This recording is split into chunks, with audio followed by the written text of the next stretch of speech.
Asiphinde sibingelele futhi iy'nceku zonke lapha kwiCabinet yeZulu.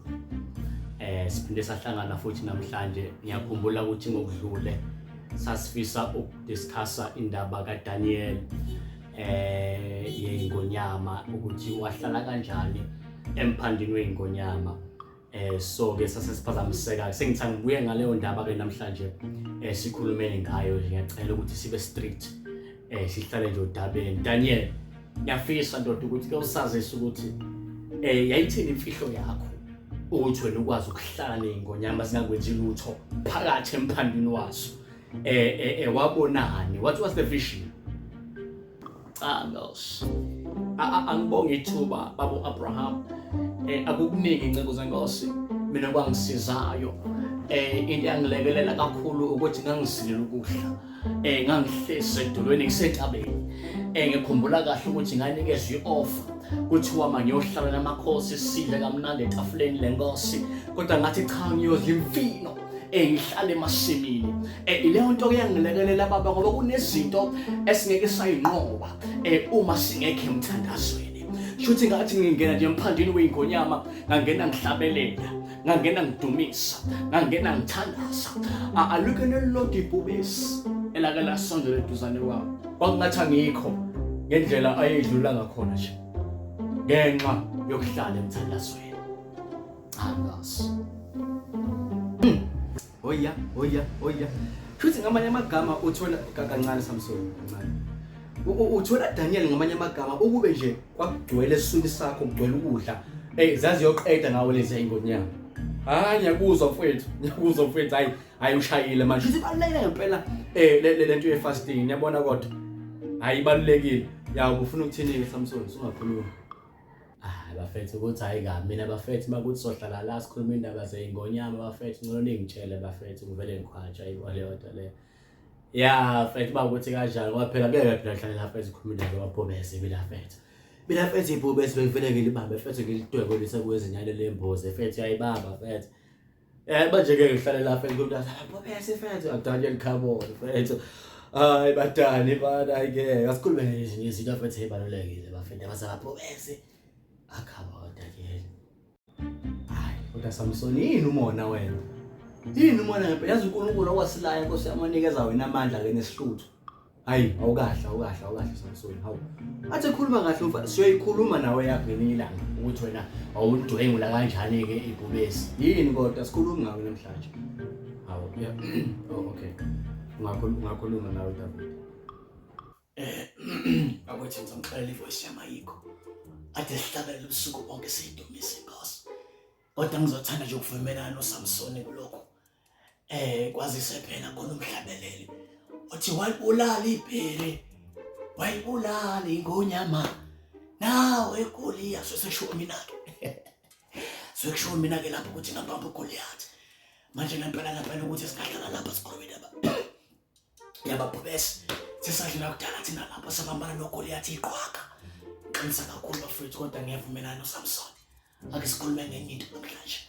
Please, ngixolele Daniel. Uyazi madoda, ngixolisa nje ukungena emlonyeni. Mangisalalele lamadoda ebeka ngizwa amandla mina kulento. Angazi noma nyawabona yini.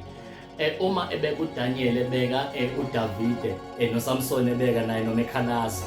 But ngizwa amandla kulento yalamadoda ukuthi mhlawumbe uSamson ehlangana nengonyama kanjalo noDavid bayibamba bayidwengula ngoba uNkulunkulu wayeveza amandla okunqoba.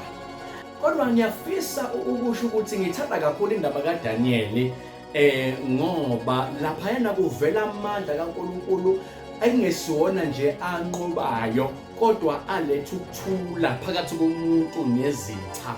Into ke eyenzakalayo incebo zenkosi ngeingonyama ukuthi uma ubona ingonyama zihlangene isuke ikhona le eyodwa which is a leader yalezi ezinye ingonyama, and lezi ezinye zizwa ngayo ukuthi lapha siyadla lapha ke kasidli.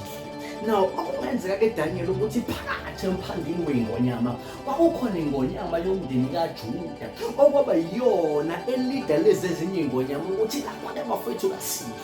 Angazi noma nyakiswa yini bafowethu, kodwa ukuthi angiyibeke nje le ndaba ukuthi kungenzeka mfowethu ukuthi wawungahlezi wedwa, kodwa wayesekhona omdala owake wabonakala nasesithandweni somlilo phakathi kwabafana eseyindoda yesine.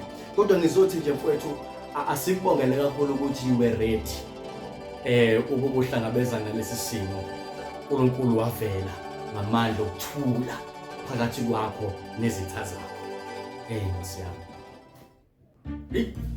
Iwashaya uPetro yazi wadiliza manje.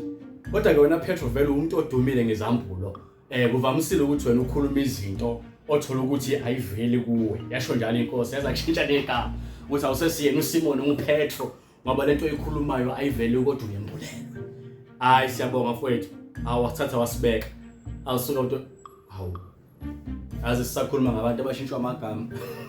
Ya mzukulu, umzukulu wami lo bakwethu uJakobe. Ngicela abanye bayamazi. Ubekwa yini? Usaqhubeka namanje? Hayi. Yabona ke nawe futhi umunye umjeda mfethu. Nasayikhuluma indaba kaJakobe mfethu. Indaba kaJakobe. Mfethu uJakobe mfethu umntwana ekhanda mfethu akaze njani mfethu lo mjeda. Mfethu unekani mfethu. Lo muntu uqhuqa nje mfethu abazokuqhela mfethu lo mjeda. Lo mjeda mfethu ubambana nengelosi yezwa Lord. Mabana nengelosi mfethu usuku bonke mfethu iziyamdlela lengelosi ukuthi lela mfethu uzoza leshadisi ngidedele ayizwa Lord. Ifuna ukukhwatsha yabo ngekhathele mfethu ilanga seliyaphuma kanjalo umjida usayibambele ngezo ukuthi angeke ngize ngudedele mina uzongibusisa mfethu bamuthi please uze bebaje uyaqhubeka lo mjida. Hayi ukuthi kanjani mfethu indaba zenkani mfethu izithini ngawe mjida. Hayi Samson ukhuluma kanjani mawukhuluma kanjani? Yazi ngivela udilike nje yini ngempela? Hayi awuthula ke sinikeze uMose ithuba lokukhuluma awuphefumule nawe. Hey nami ufuni kabi lo Jakobe skebe ngulento le lona wa untshontsha isibusiso samfowabo Esau watsho ontshontshe phila usi induku yami. Hayi phela Moses bafethu umsanombiza ngesigebe nawe nguthembile kodwa hawu umsanombiza ngesigebe usasabizwana ngoJakobe lo usebizwa ngoIsrael ngoba yena uyise wesizwe sakaIsrael siqanjwe ngaye. No wonder la abantwana haka Israeli enamakhanda aqine kanje ufuza uyihlo kanti ngithe induku yami wena John vula igate. Hayi kahleke nje kahle akho nduku ozoyithola nayi la phansi akho nduku nje ozoyithola wena afuna ulaka kodwa Mose yazi wena namatshe waphihliza kanjena ke wena. Hawu yazi uJakobe uyafika lana Nkosi yami uyayiqhukela akekho nombuza impilo niyakhwela nedilika manje. Wena Mose futhi ngeke ubize uJakobe ngesigebengu. Wena wabona lo muntu eGibhithe wena wabaleka wayotholakala lenga mowabi.